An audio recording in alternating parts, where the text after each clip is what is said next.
Juízes 8. A derrota de Zeba e de Zalmuna. Os eframitas perguntaram então a Gideão: por que você nos tratou dessa forma? Por que não nos chamou quando foi lutar contra Midian? E o criticaram duramente. Ele, porém, lhe respondeu: que é que eu fiz em comparação com vocês?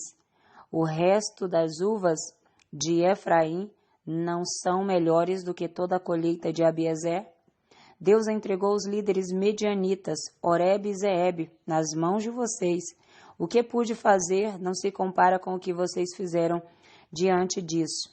Acalmou-se a indignação deles contra Gideão. Gideão e os seus 300 homens, já exaustos, continuaram a perseguição. Chegaram ao Jordão e o atravessaram. Em Scott, disse ele aos homens dali: peço a vocês um pouco de pão para as minhas tropas. Os homens estão cansados e eu ainda estou perseguindo os reis de Midian, Zeba e Zalmuna.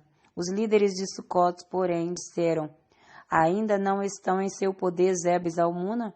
Por que deveríamos dar pão às suas tropas? É assim, replicou Gideão: quando o Senhor entregar Zeba e Zalmuna em minhas mãos, rasgarei a carne de vocês com espinhos e espinheiros do deserto.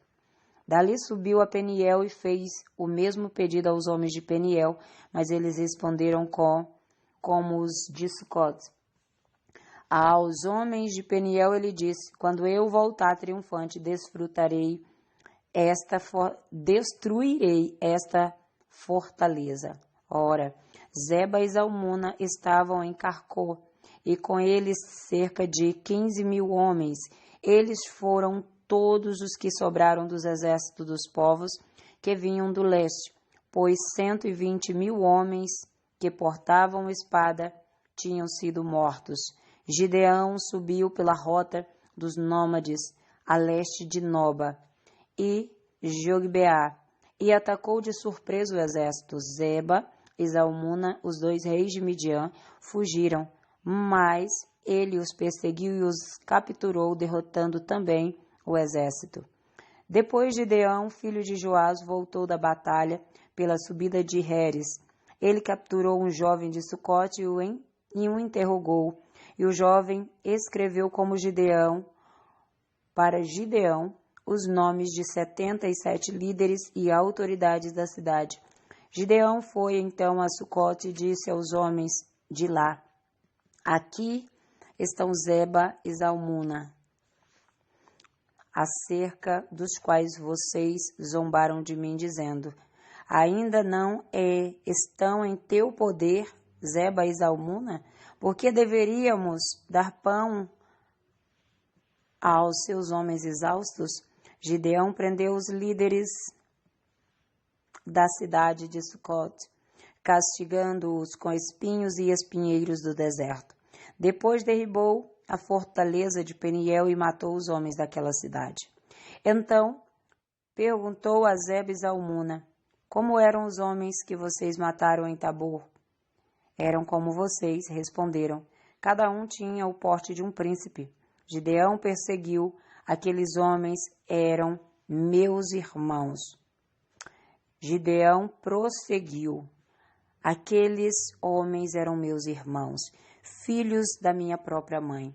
Juro pelo nome do Senhor que, se vocês tivessem poupado a vida deles, eu não mataria vocês. E Gideão voltou-se para Jéter, seu filho mais velho, e lhe disse: mate-os. Jéter, porém, teve medo e não desembainhou a espada, pois era muito jovem. Mas Zeba e Zalmuna disseram: venha, mate-nos você mesmo. Isso exige coragem de homem.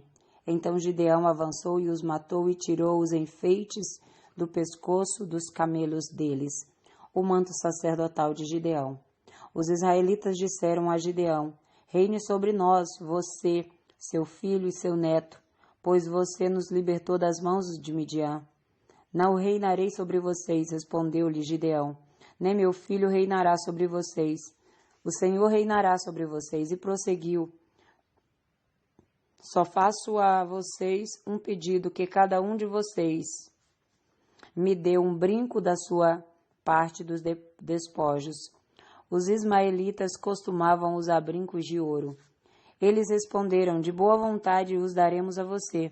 Então estenderam uma capa, e cada homem jogou sobre ela um brinco tirado de seus despojos. O peso dos brincos de ouro chegou a 20,5 quilos, sem contar os enfeites, os pendentes e as roupas de púrpura que os reis de Midian usavam e os colares que estavam no pescoço de seus camelos. Gideão usou o ouro para fazer um manto sacerdotal, que ele colocou em sua cidade em Ofra. Todo Israel prostituiu-se, fazendo dele objeto de adoração, e veio a ser uma armadilha para Gideão e sua família. A morte de Gideão.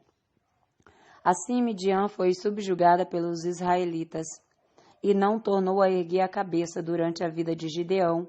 A terra desfrutou paz 40 anos. Jerubaal, filho de Joás, retirou-se, foi para casa, onde ficou morando. Teve 70 filhos, todos gerados por ele, pois tinha muitas mulheres. Sua concubina, que morava em Siquém, também lhes deu um filho, a quem ele deu o nome de Abimeleque. Gideão, filho de Joás, morreu em idade avançada e foi sepultado no túmulo de seu pai Joás em Ofra dos Abiezritas. Logo depois que Gideão morreu, os israelitas voltaram a prostituir-se com os balaíns, cultuando-os. Ergueram Baal-Berite como seu Deus, e não se lembraram do Senhor, seu Deus, que os tinha livrado das mãos dos seus inimigos em redor. Também não foram bondosos com a família de Jerubaal, isto é, Gideão, pois não reconheceram todo o bem que ele tinha feito a Israel. Amém? Que Deus te abençoe. Um forte abraço da missionária Deus Irene Oliveira. Shalom Adonai.